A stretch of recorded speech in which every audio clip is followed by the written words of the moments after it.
Hey guys, what's up? It's the girl here, the nurse investor.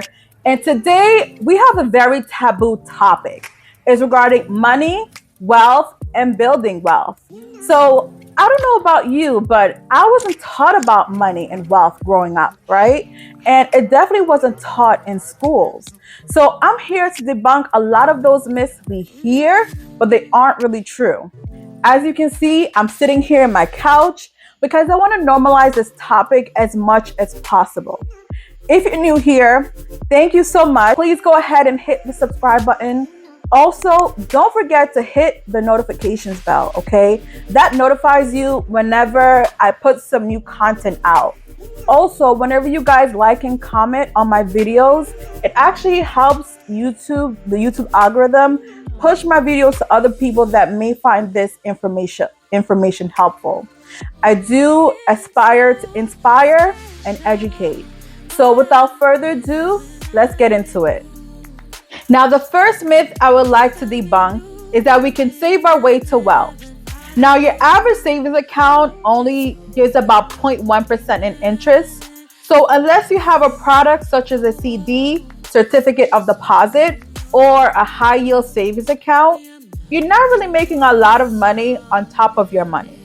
Also, with inflation, our money is actually losing its buying power. I went to the grocery store the other day and a bottle of orange juice was $4.50. I kid you not. I put that orange juice back down. So while it's important to have money for a rainy day, it's the right investment that's going to grow your money. Myth number 2. I don't need to know about money or finances because my partner handles all the bills. Now, this topic might be a little touchy for some people, but while it's okay for your husband or your wife to be the breadwinner in your family, it's important for every adult to know about finances, budgeting, and money. This is because for emergencies, what if your other partner is unable to work or unable to make money? And then now you're left and you don't know how to manage your finances. Myth number 3. There is no such thing as good debt or all debt is bad. Now, for those of you who follow David Ramsey, he mentions a lot about being financially free, which I think is very important.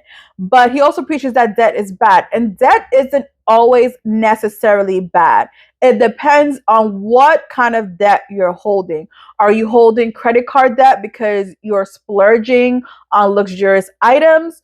Or do you have debt as related to a mortgage or a business loan that's going to give you profit? That's the difference. Now, there is something known as good debt, as is related to purchasing a home, for example. Now, your average American does have a mortgage on their home, and there are a lot of tax benefits, right? There's a lot of tax benefits with purchasing a home, and it's also appreciating in value. Now, when you have something like a business loan to do a startup business, this business will eventually profit and make money where you can pay off that loan, build up your credit. You're not only building your personal credit, you're building your business credit, right? And with that, now you become more appealing to other credit card companies and business loans, which brings me to tip number 4. Not all credit cards are bad. It's the way in which you use your credit cards that could be damaging or bad, okay? Now, you do have a lot of credit cards that offer cash rewards, which can then be turned into travel points, cash, or redeem to pay for your purchases. So having a credit card isn't necessarily bad as long as you are paying down on the credit card or paying it off whenever it's due. I personally am trying to get as many credit cards as I can because what that allows me to do is tap into other people's money where I don't have to use my own money. You should never use your debit card to make purchases. And I am not a financial advisor, but you actually make more money by using a credit card as opposed to a debit card. Myth number 5. I'm too young to save for retirement. And this is another myth actually I should have not listened to, right? When I was a couple years younger. And I'll get to that story in a bit. But the younger you are, the more powerful it is when you start investing at an earlier age. And that's because of something called compound interest. So when you are investing in a 401k, as time progresses, as time goes on, you're earning interest upon that money. And you're also, a lot of facilities, a lot of businesses, they actually match your 401k and your contributions, so you're making money. You can also pull money out of your 401k, which is something I didn't know until that it was too late. Not too late, but I wish I had known earlier. So when I started working full time as a nurse, I was getting all the benefits, the health insurance, things like that, but I never opened up a retirement account because I was like, I want to keep as much money as I can in my pocket. And, I don't really care about retirement. That was my thought process, right?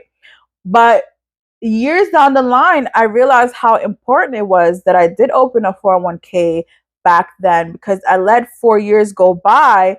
I could have had so much money invested in a 401k that I did not, that I could have used to invest into other things. Thankfully, when I did learn about the importance of having a 401k or a retirement account, I did eventually open one. But I just wish I had known earlier. And this just goes back to, you don't know what you don't know. Myth number 6. I think we're up to myth number 6 now. And that is, you have to be rich in order to invest, or you have to be rich in order to purchase real estate. Now, there's no secret about this, right? My first property is a property that I have a mortgage on, but then after, a lot of properties that I bought were little to no money. And that's just the power of learning, educating, and researching. Now, you can actually own real estate for as little as $500 by investing in tax lien and tax deeds. And I do have a video where I talk about a property, well, many properties that I've owned through tax lien investing, and I'll put the link right here for you guys to check out. Now, I do also want to say that there are other ways you can invest, such as REITs, stocks, crypto. Now, the next myth that I would like to debunk is that your money is the safest in the bank. Now, a lot of banking institutions are FDIC insured, which means that your money is insured up to 250,000. And what are some circumstances when the average person can have so much money in the bank is if they sell their home. It's likely that you can get a check for 250,000 or even more. So what happens if you have more than that in the bank? You might have to split it up because you're only insured up to 250K. But some other places you can look to put your money in, I was going to say throw, but put your money in, is gold, precious metals, or even real estate. Those are some things where you can put your money in, where your money can grow. Now, I'd like to hear from you guys. What are some myths or misconceptions that you heard growing up? Let me know in the comments.